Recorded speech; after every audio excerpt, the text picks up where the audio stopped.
Hi, I'm Adam Bellos, founder and CEO of the Israel Innovation Fund and Wine on the Vine.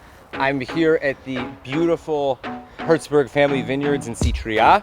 I'm here with the patriarch of the Herzberg family and the head of the winery. And also, I would have to say, like, if Wine on the Vine had a grandfather, it would definitely be Max Herzberg, without question. Hi everybody. Very happy to have you here. Wait, I want you to tell them one thing really quickly. The special background that you have that kind of gives you... I will do that later. You want to tell later? Okay, yeah, fine. right, okay. Okay, no problem. So, I made a career as a scientist. In fact, I was working with 4 Nobel Prize winners. I was part of the first team to make what is called recombinant DNA, which became genetic engineering. I was at that time in sabbatical in Stanford, Palo Alto, and I was a professor at Tel Aviv University, invited in other universities, Johns Hopkins and so on and so forth. Then in the 80s I created the first company, a diagnostic company, which was the first one to give to the world the rapid testing for AIDS. And age 65, my company was successful. I made a small exit, and I say, okay, no, I'm going to concentrate on something else. I want to plant a vine because I love wine. And each time that I was buying wine, very often I was disappointed. So I said, okay, I'm going to make mine, and maybe it will be better. Okay, so let's go into the vineyard. We have here about 2.5 acres of vine. We have 3 kinds of vines. We have the Cabernet Sauvignon, which is well known, the Merlot, which is well known, and the Malbec, which is a little bit less known, at least in Europe. The classical leaf is that of the Cabernet Sauvignon. You go to the archaeological museum in Athens, you will see that on the pottery you have a lot of vine leaves, and these are the vine leaves, the classical vine leaves, okay? It is very difficult at this time of the year to differentiate on the leaves between the Merlot and the Cabernet Sauvignon. However, Merlot is going to mature quicker, and Cabernet Sauvignon a little bit later. Here we are in front of the Malbec. The Malbec grows in a different way. They grow straight up. And I show you the difference in the leaves. You see, this is the leaf of the Malbec, which I took here. This is the leaf of Cabernet Sauvignon, and also Merlot is not very far from that. Malbec is a tricky, very tricky grape to grow. The Malbec is coming from a region in France, which is between Bordeaux and Toulouse, the area of Cahors.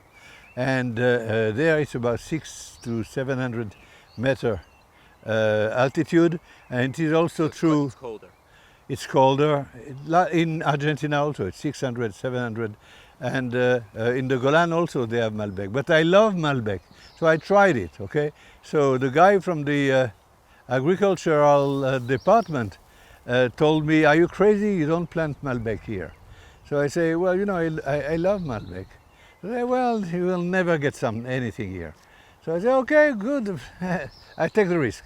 And 2 years later, 3 years later, we became friends, and he came here once again, and he told me, you know what, Max? Say, what? Your Malbec did not read my book. So, in fact, it is, we have a very successful Malbec. How long have you been planting Malbec now? This Malbec is a 13-year-old. And you completely sold out all your Malbec. Oh yeah, I don't have any Malbec left. Yeah. Any year I don't have any. So you kind of went against the grain of the norm, and you're growing it in a totally different type of region and altitude. Absolutely, absolutely. You know the word terroir? The terroir means the ground, the insects, the animals, the weather, the winds, the watering. All this is terroir, okay? Each terroir is going to give a special wine. So this is a special terroir, and like in medicine, where I've been engaged very, very much, most important thing, do not spoil. Now, if you look at the ground, you will see that it is badly kept.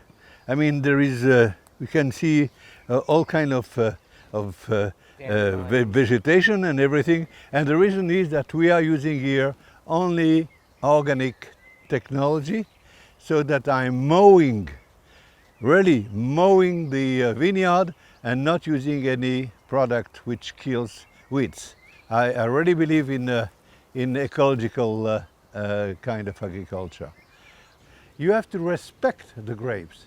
You know, it's very nice, you have all these academic things around the grapes, and it takes X day to go from here to there, and then you have to stop and to go from here to there. It's all very true, but it is individual. Each terroir has its own individual behavior. So how much time do you spend out in the vineyards on a daily basis during this time of year? Well, first of all, when I wake up, I make a tour of the vineyard. Okay. All right, so it will take me anything from And what time do you wake up? well, this is not the matter. Around 6 o'clock. Okay. Anyway, So you come out here early in the morning every early in the morning, and I'm going every time through a different way so that I can have a look at what's happening. This is a family business. We don't have workers, we don't have people coming every day or every week. It is mostly myself, my older son, and grandchildren. We have a nice family with 3 children, 14 grandchildren, and 6 great-grandchildren. Next Friday, everybody will be here, and on Shabbat we are going to rest. Okay, but we love it. Tell me about the bottles that I have in front of me. Okay. So this is the rosé, and the rosé is a blend of Cabernet Sauvignon and Malbec, and a little bit of Shiraz. We have a patch of Shiraz outside. Most of the rosé are done by bleeding, so that you make red wine, and before it becomes red, you just open the faucet and it is pink. So this is called bleeding. Okay. So this is most of the rosé. We are treating the rosé as we treat all our wine. We are taking care of it, and we are doing all what is necessary. So it is very fruity and it's easy. It has like a sweet and sour taste to it. That's right, and it goes very well with cheese and all Mediterranean food. And How about a hot summer day on the beach? This is the best place to have it. What do you think? Rosé all day. Rosé all day. What do you Look think? at the color. Yeah, I mean, it's absolutely it's beautiful. really It's a peach unique. color, It's you know. peach. We really love it. Next is really a special wine that we are doing, which is becoming more and more successful, and we call it Village. Not village. Not village, but village. Village. Like the French village, okay? And this is Cabernet, Merlot, and Malbec. I have to say, from the past years, this is my favorite of your wines. It's very nice. It's like red The velvet. smell even is, Yeah. I don't even. I really like It's it. very fruity. It's got a very clean finish.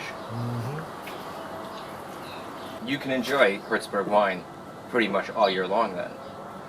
People Absolutely. think red wine is seasonal and you can't drink it in the summer, but this wine proves them wrong. Okay. Fantastic. Well, we had a little quick tasting because of the heat, but we wanted to make sure we got to taste some of Max's wines.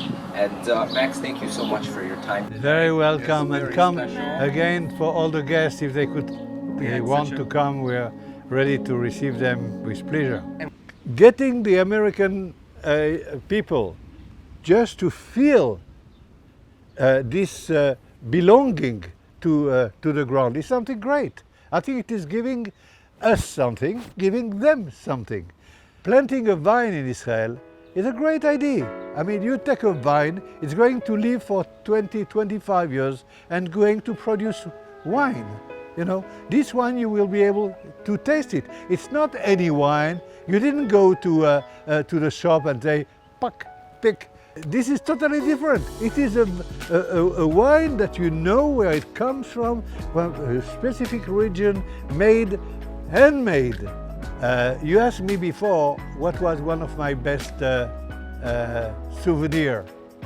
And I tell you, we have had very interesting people coming here, and we invite you to come.